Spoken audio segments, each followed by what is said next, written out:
নমস্কাৰ, মই শংকৰ, মই মোৰ চেনেলৰ সকলোকে স্বাগতম জনাইছোঁ। বন্ধুসকল, আজি অসম পুলিচৰ সাব ইন্সপেক্টৰ সম্পূৰ্ণ সিলেবাস কভাৰ কৰিম আৰু কোনকেইখন কিতাপ পঢ়িলে আপোনালোকৰ বহুত লাভ হ'ব বা বহুত কমন প্ৰশ্ন পৰিব, কিয়নো 2016 চনত যেনেকুৱা ধৰণৰ প্ৰশ্ন আহিছিল আৰু 2020 চনতো প্ৰায় সেইখিনিয়ে আহিব, কিন্তু কোনবিলাক প্ৰশ্ন চালে আপোনাৰ বেছি লাভ হ'ব আৰু এনেকুৱা ধৰণৰ শ্বৰ্ট ট্ৰিক আলোচনা কৰিম এইটো ভিডিঅ'তে। যদিহে আপুনি মোৰ চেনেলত নতুনকৈ আহিছে, প্লিজ ছাবস্ক্ৰাইব কৰি দিব, লগতে বেল আইকনটো প্ৰেছ কৰি দিব, তেতিয়া আপুনি মোৰ ভিডিঅ' যেতিয়া মই আপলোড কৰোঁ তেতিয়া আপুনি সকলোতকৈ আগত পায়। আহক আমি আৰম্ভ কৰোঁ।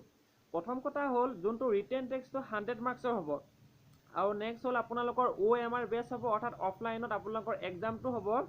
আৰু যোনটো ফিজিকেল ইফিচিয়েঞ্চি টেষ্ট চমুকৈ PET বুলি কোৱা হয়, ইয়াৰ 40 মাৰ্কছৰ আহিব। আৰু কম্পিউটাৰ টেষ্ট ল'ব, আপোনাৰ কম্পিউটাৰ প্ৰফিচিয়েঞ্চি টেষ্টো 30 মাৰ্কছ আহিব আৰু এক্সট্ৰা মাৰ্কটো আপোনালোকৰ 30 মাৰ্কছ আহিব।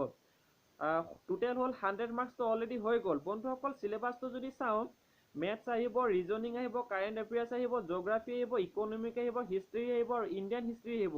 বন্ধুসকল, প্ৰশ্ন আপোনালোকৰ যোনটো চিলেবাছ দিছে এইটো বহুত লম্বা চিলেবাছ হয়।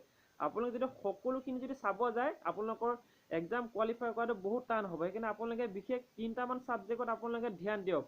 ফ'কাছটো 3টা বা 4টা ছাবজেক্টত যদি আপুনি ধ্যান দিয়ে, তেতিয়া আপোনালোকৰ বহুতখিনি সহায় হ'ব। কিয়নো 2016 চনত হওক, 2018 হওক, 2019 চনত যোনকেইটা এক্সাম অলৰেডি হৈ গ'ল, তাত বহুত ইণ্ডিয়ান হিষ্ট্ৰী আৰু অসম বুৰঞ্জীৰ ওপৰত প্ৰশ্ন বহুতেই আহিছে, প্ৰায় 60 মাৰ্কছ তাৰ পৰাই অলৰেডি আহি গৈছে। আৰু এইবাৰ 2020 চনতো ছেম সেইখিনি আহিব, কিয়নো অসম পুলিচৰ যিকোনো এক্সাম বুলি ক'লে বুৰঞ্জী আৰু ইণ্ডিয়ান হিষ্ট্ৰী বহুত মাৰ্কছ আহে।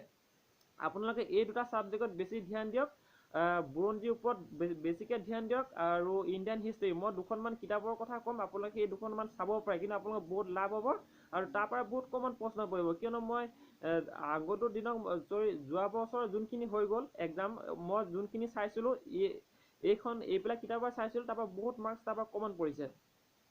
বন্ধুসকল, সেই দুখনমান কিতাপৰ কথা ক'ম, আপোনালোকে পাৰে যদি লৈ ল'ব, আপোনালোকৰ বহুত লাভ হ'ব।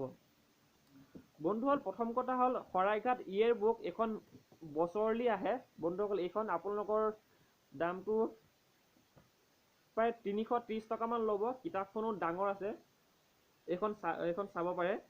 ইয়াৰ পৰা আপোনালোকৰ বহুত মাৰ্কছ কমন পৰে আৰু কিতাপখন বহুত ভাল হয়। আৰু নেক্সট হ'ল আপোনালোকৰ জ্ঞান বিজ্ঞান বুলি এখন আছে, এইখনো চাব পাৰে। আৰু নেক্সট আপোনালোকৰ জানেনে, এইখনো আপোনালোকে চাব পাৰে, বহুতো কমন প্ৰশ্ন পৰে। আৰু নেক্সট ভূগোলৰ বাবে এখন মষ্ট ইম্পৰ্টেণ্ট কিতাপ হ'ল এইখন, আপোনালোকৰ ভূগোল কুইজ বুলি আছে, প্ৰদীপ নাৰায়ণ ভট্টাৰ এখন যোনখন ৰাইটাৰ হয়। আৰু নেক্সট আপোনালোকে যদি AB UB আৰু SI জেল ৱাটাৰ যদি এপ্লাই কৰিছে, তেনেহ'লে আপোনালোকে এইখন চাব পাৰে, এইখন বহুত ইম্পৰ্টেণ্ট কিতাপ হয়। বন্ধুসকল, আৰু এখন মষ্ট ইম্পৰ্টেণ্ট কিতাপ আছে, এইখনত প্ৰায় ইণ্ডিয়ান হিষ্ট্ৰী আৰু অসম বুৰঞ্জী বহুতো প্ৰশ্ন আছে। আপোনালোকে এইখন কিতাপ চাওক, আপোনালোকৰ বহুত সহায় হ'ব। এইখন বন্ধু তথ্য সংকলনখন হয়, এইখন আপোনালোকে